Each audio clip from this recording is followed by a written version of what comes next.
I have lived in Amsterdam for 9 months and I leave in 1. I've gone from Amsterdam to Kampen, The Hague to Dordrecht. It's fair to say that I've attempted to explore the Netherlands. And although Amsterdam preserves the extensive history you can imagine from a 13th century fishing village, my favourite place will always be... I think people find this odd. Why would you choose Diemen when Amsterdam has been cultivated for centuries, portrayed in every way imaginable to attract business, tourism? I mean, for years, rough areas like Jordaan have become new trendy places. So why not look at that compared to some random municipality that barely existed pre-17th century on maps? Why do I care so much? It's interesting to think about what we as the human race give meaning to. Every small village, every boring no-good area will remain nothing if we don't look for the beauty and give it meaning. Areas like Diemen will be passing pages in history books, their unique architecture, art, likelihoods forgotten. These maps are all we will have left one day. And I don't think it's fair. But never mind that. Let me show you.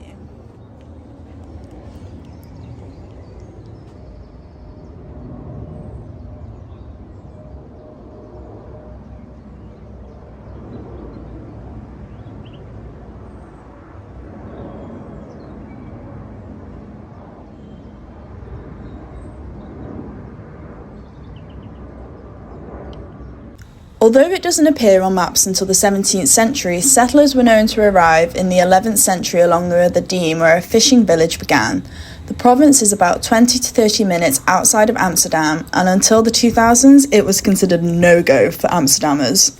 But the architecture is quite interesting. Let's look at Diemenplein first. The average housing price for Diemen falls between 400,000 to 500,000 euros. Houses connected to the main street have a typical suburban Dutch appearance in their long windows and rectangle shape, a simple bill for architectures.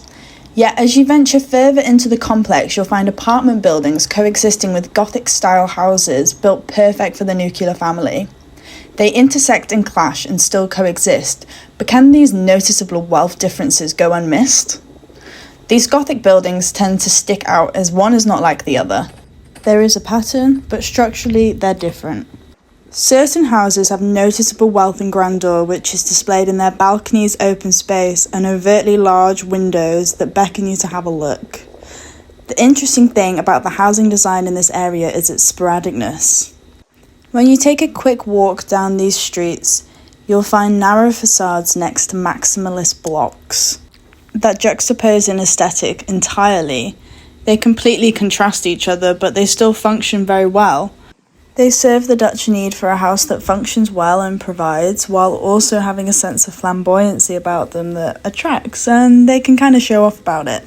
But if we take ourselves outside of Diemenplein and head towards the old centre, we'll find a space that feels liminal because people only really use it to travel rather than experience the life that is there. As you enter through Canal Dyke, the ambience is different, and with that comes a shift in society. I have to admit, the first time I cycled through this part, I found it quite lackluster. You come across housing estates where the visible houses tend to be the larger scale buildings and have become two separated living spaces. But as you peer off onto the sides, you'll find connected streets that have what I consider bleak Dutch architecture that has existed since post-war mid-late 20th century. It serves to be functional and uniform.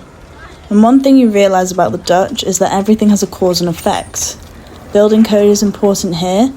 A building's appearance and function both matter greatly and are considered during their practice of spatial development on a larger scale. It's not surprising to me the less attractive architecture is pushed to the less visible areas. I mean, most countries do it. But why have these intricately placed monotone areas in certain parts and standout blocks of architecture in some? As I said previously, Amsterdammers didn't come to this area about 20 years ago. So thinking of it from that perspective and how gentrification has taken over, it wouldn't be surprising to me that certain areas that are closer to transport have been built up to look nicer in order to attract other people. Eventually, this bike lane leads you to Diemen, with gabled houses that have existed since 1774. The preservation of this village makes it feel like a model. And if it wasn't positioned in a connecting road, then you probably wouldn't know it was there. The first time I cycled through here, I felt like I had entered the 19th century and that I didn't belong. With the original shutters and the thatched roofs, for 2 seconds it just feels like you've gone back in time. The irony of this area being well preserved is that just a 2-minute cycle out of it, you'll find the poorer parts of Diemen. Diemen is now a province that houses people moving away from the city, migrants, and passing students just like me. It's unknown how many original Diemeners still exist, but it's fair to say their houses are probably on the nicer side. The architectural blueprint of this area still has me baffled, but the correlation to wealth is prominent not only in the appearance, but the environment created around it. Perspectives matter. Although I've only shown you a glimpse of my temporary home, I hope I've inspired you to look around the little spots you call home. At the beginning you saw the view from my balcony. I've seen that view every day for 9 months, and people all across Diemen have seen it from here. Or here. Or maybe somewhere I don't even know. And I had no idea it looked like that until I went on this walk. And don't you ever think about what makes your area unique? Have a look. See what you find.